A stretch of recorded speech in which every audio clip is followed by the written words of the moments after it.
Here's exactly how you can burn your belly fat. So you have to understand that this belly fat is just stored energy on your body. And accessing that energy is controlled by your hormones. And fat storing and fat burning is controlled by the hormone insulin. That's why if you look at a type 1 diabetic, somebody whose body does not make insulin, they can eat thousands and thousands of calories, but their body will not make fat. The insulin has got to be elevated to make fat.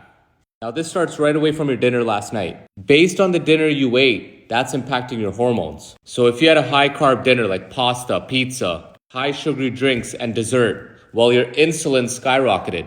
Because another function of insulin is to control your blood sugar. And your body does not want high blood sugar. So it took all that sugar from that food, which is essentially what all that food turns into. And it used some of it. It stored some of it in your muscles as glycogen. It stored a lot of it in your liver. And the rest of that sugar got converted into fat to be stored in your fat cells. Now, sometimes people's hormones are so screwed up, they got to have a midnight snack because their body cannot burn fat for energy. But let's say you didn't eat all night. So your insulin levels started to come down. So you woke up with a lower insulin level, but the problem is you eat right away. And think about the meal you had this morning. It was probably cereal, oatmeal, bread, high sugary fruits, things that are easy and convenient, easy to get on drive-thrus, bagels.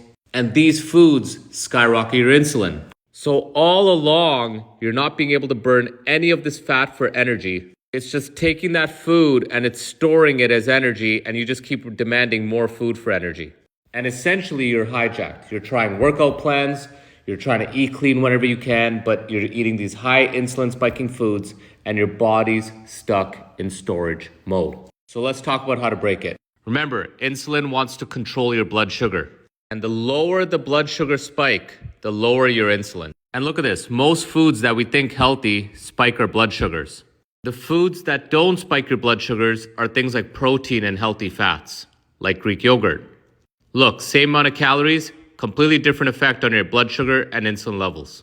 So one is stick to protein and fat. However, if you're like me, you love carbs, well, there's a way to control the blood sugar from your carbs without having to cut it out. See, when you have something like white rice or white bread, it instantly fills up your bloodstream with sugar, something like this tap in this bottle.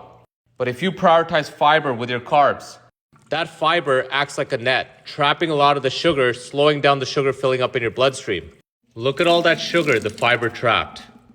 This is why if you check my other videos, I always combine fiber with my carbs. So here's your routine. Your body's burning fat for energy during these times. Because your insulin levels are staying low and you're naturally eating less calories because of fiber, fat, and protein, now you become a fat burning machine.